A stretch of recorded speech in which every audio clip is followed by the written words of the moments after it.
Sinubukan na ng COMELEC ang voter registration verification system. Layo nitong mapabilis ang proseso ng pagboto at maiwasan ang flying voters. Muli ring nagpaalala ang mga otoridad na bawal ang pagdadala ng baril ngayong umiiral ang election gun ban. Samantala tuloy ang kampanya ng mga kandidato. May report si Ian Cruz. Sa Marikina City, nagtungo si Gary Alejano ng 8 Diretso Koalisyon. Sa Santa Rita, Pampanga, nag-ikot naman si Bam Aquino. Nag-grand launching si Samira Gutok sa Lanao del Norte kahapon.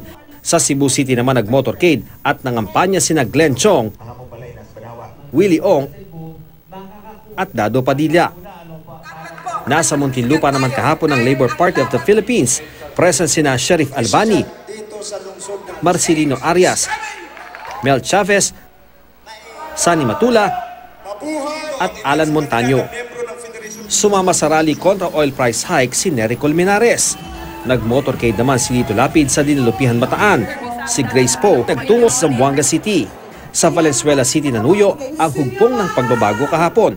Naroon sina Sunny Angara, Pia Cayetano, Ronald De La Rosa, JV Ejercito, Jinggoy Estrada, Bongo, Sajid Mangudadato, Jiggy Manikad, Amy Marcos, Coco Pimentel, Bong Revilla, Francis Tolentino at Cynthia Villar. Bumisita rin ang ilang pambato ng grupo sa Pampanga, Malabon at Navotas City ngayong araw. Patuloy po naming sinusundan ang kampanya at aktibidad ng iba pang kandidato. Samantala sa unang pagkakataon, gagamitin ng COMELEC ang Voter Registration Verification System o VRVM. Tinesting ito ng COMELEC bilang paghahanda sa eleksyon 2019.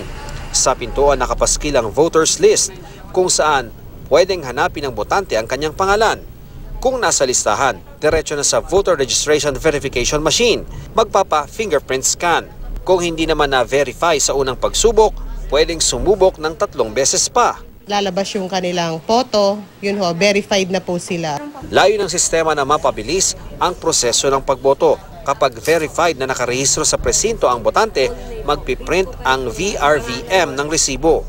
Ito naman ay pakikita ng botante sa Board of Election Inspectors para mabigyan siya ng balota. Kapag verified, pupulang screen at nagbibigay ito ng abisong na verify ang botante. Iwas flying voter din ang sistema dahil kapag hindi registered voter sa presinto ang botante, voter not found ang nakalagay sa screen. Kasi ang nakaload po dun sa machine natin, yung database ng clustered precinct. So lahat lang ng nakarehistrong botante, yun lang po ang lalabas dito. At ngayong election period, muling paalala ng mga otoridad na bawal ang pagdadala ng baril dahil umiiral ang election gun ban.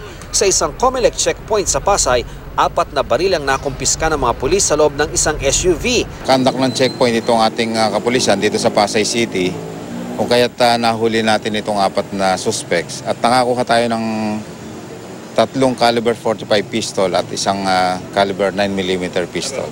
Pero git ng 4 na naaresto, napag-utusan lang sila at hindi raw sa kanila ang baril. Mga empleyado raw sila ng isang negosyanteng Bangladeshi.